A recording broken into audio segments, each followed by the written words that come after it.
So AEW happened. AEW Dynamite review. The show started with Bryan Danielson coming out, and he's officially part of the AEW commentary team full time. Good for him, I guess. Then Hangman Page. Its first match, Hangman defeating Josh Alexander. The match was whatever, but then after the match, this freaking Kyle Fletcher,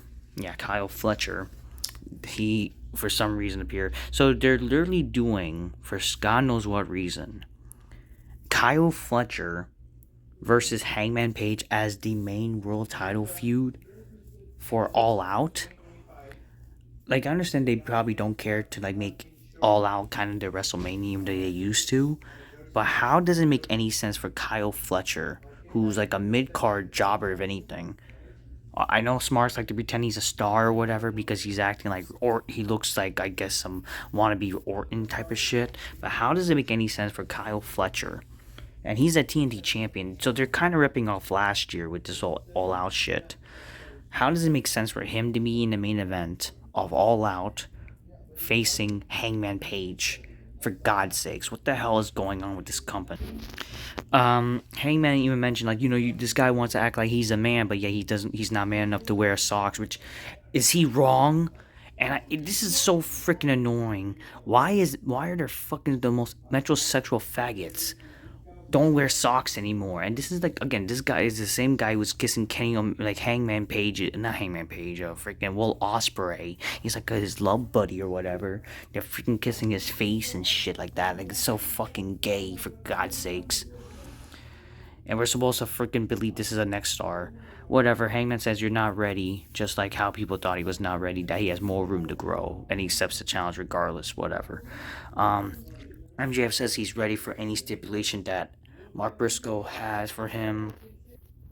He said he left his wife at home so he can play with Mark. Like, how does that make any sense, by the way? It's like, so much for this guy supposed to be macho, man, like supposed to be a manly man, like tough, anti-smart type of guy, and he's leaving his wife at home to go play wrestling with a fucking gay dude.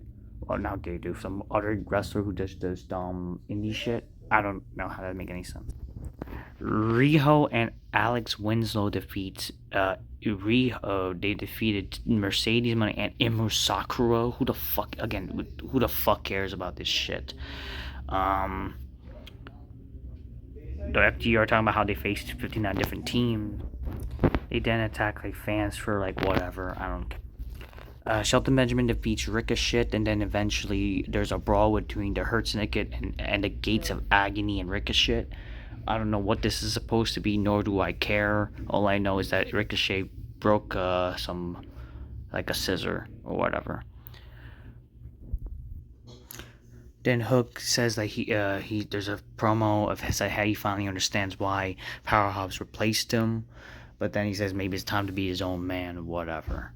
Then Timeless Tony Storm defeated Sky Blue in a Philly street fight or something, some freaking hardcore match, but like, this is supposed to be homaging ECW, right? But then it turns out to be gay indie shit. Like, why are the women like bleeding, and why are the women also like stapling each other? They're freaking using rat traps and shit, and the table didn't even break. They're stapling each other, which, why? It's fucking stupid. It's like, why? Like, why are we doing this dumb shit? I don't know. Anyways, what's her name? Tony Storm homage Sandman and Taz in this match, but other than that, it's like, why are they doing like this dumb indie shit? Like, just make it as like a, you didn't see, Taz and them using staples, for God's sakes. They had more senses, like when they were being hardcore, they didn't do gay indie shit, which is like, what these women from the indies do, unfortunately. Then you see Tekla attacking Tony Storm. Then we have a tournament announced. Like, what? A tournament is announced for All Out, so for some reason they're doing a unified championship tournament for Okada's title, and they're doing a triple threat match for no reason. Like, why is it a triple threat? Why they're doing a triple threat, I don't know. But again, freaking Okada's basically defending his title, where he has to be in his own match by defending his title, basically, which is so fucking retarded. I don't know. Okada versus some guy named Michael Oku.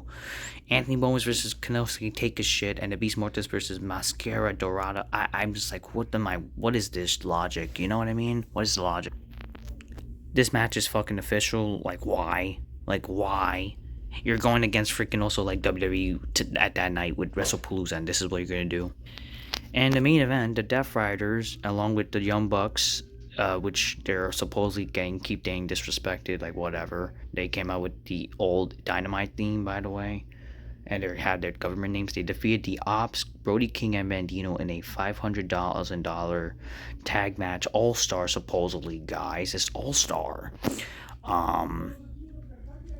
Whatever. Yeah, I guess like they're trying to make a reason why this match is happening because you can win money because that's the only way they have stakes involved.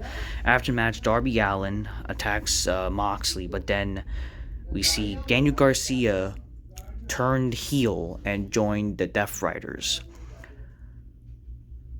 Wow. Great, another freaking boring jobbers and freaking the Deathriders, and who the fuck cares? And now he's being showcased. First off, I actually know a little something personal about Daniel Garcia.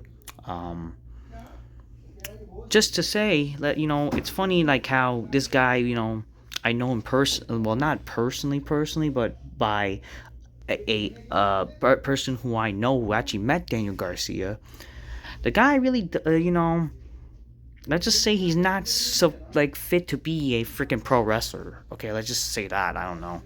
And this guy's like terribly sarcastic, and we're supposed to believe that this is the next star, and they're gonna try to push. Like, why are you pushing this boring fuck? I don't know. I guess he need that money for his Airbnb. Oops, I mentioned something.